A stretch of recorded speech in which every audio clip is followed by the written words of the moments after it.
Turnout in US elections is obviously absolutely horrendous, which is depressing, but also somewhat understandable considering all of the obstacles that are thrown up against you if you actually want to vote. Now, there are some fairly obvious reforms that can be made to take away some of those obstacles. One of them is making the day of our elections an actual federal holiday. And coming into this session of Congress, there was apparently a lot of momentum to get a bill through that would do just that.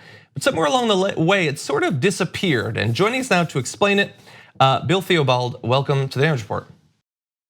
Hey, thanks for having me, and good to see you. I'm glad to have you here, especially on this topic. So there was a bill. What happened to it? Well, it was HR 1, the big Democratic reform bill that got all the attention, and the House Democrats made it their premier kind of piece of legislation for this session, and it was a primary part of the original bill, and then it wasn't. And the process of how it became part of the bill and not there anymore was one of the more strange things that I've done in my stories I've seen in my career, and it was a very interesting one to research and report. And so I'm curious, how did the Republicans respond to that particular provision, the idea of making it easier for people to vote? Well, one of the reasons that I think that it may have gone away, and we at the fulcrum.us, the website I work for, we're actually doing research for how all the Democratic candidates for president, what their positions were on all these government reform issues, including an election day holiday, and that's how we came across it. And I think the Republicans' response was Mitch McConnell made this a premier part, a big talking point for him when he was critical of the bill. He made the election day. He said derisively we need to give another day off to federal employees. He really used that as a primary criticism of the bill. Yeah, that is interesting, man. How safe must you feel in your position that you can simultaneously mock the idea of making it easier to vote and mock workers having more time off and feel like there'll be no consequences for it? Right.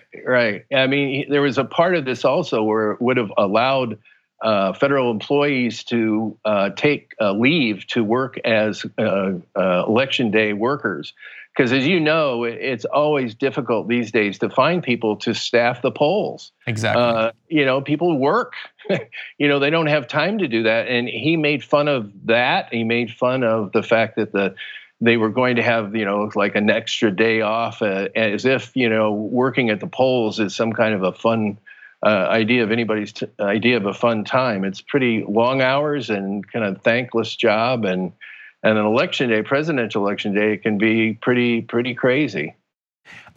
So I'm curious, based on whatever research is out there, do we have any idea of what effect there would actually be if this bill were to be passed, if it was a federal holiday?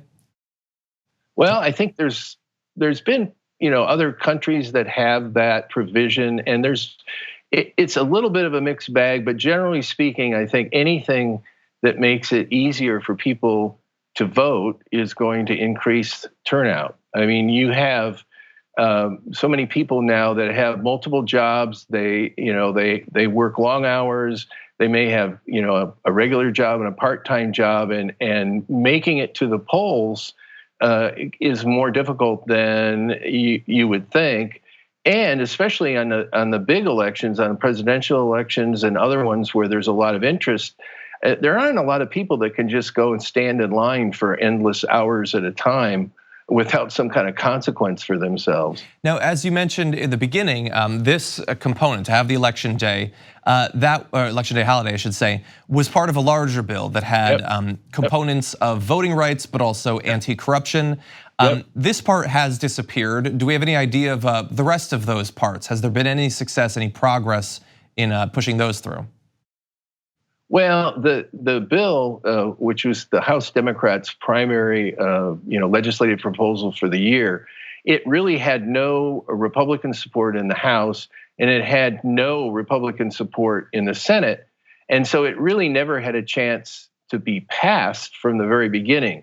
If somehow it had gotten into the legislative process in the Senate, I'm sure President Trump would have vetoed it. So it was, it was a big deal that this kind of piece of legislation got as much attention as it did in the House, but it never was going to be passed. I mean, it's one of those things where it brought a lot of attention to the subjects that were involved, the anti-corruption, ethics reform, voting reform, all those things that many people of both parties believe are necessary. But it was not going to go anywhere because of the way it was, pretty much a partisan bill without any Republican involvement. Well, that is certainly unfortunate considering the stakes for some of those parts.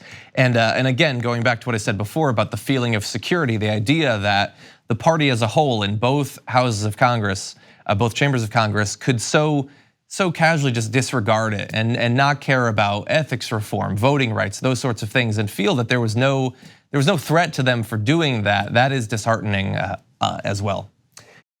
Well, I think part of that is just because of the way we have the district set up, where in many cases you have people that are mostly safe in their districts because of the way the lines are drawn, which is another issue that was addressed in the legislation itself. Yeah. But if you have no fear that you're going to face any opposition except for from within your own party, it makes it more difficult for any attempts for reform.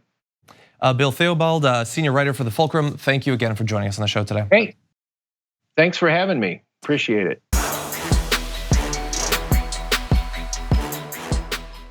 For more political news, breakdowns, interviews, stories of activism, and me trying my hardest to care about the occasional big celebrity news story, subscribe to our YouTube channel at youtube.com/The Damage Report.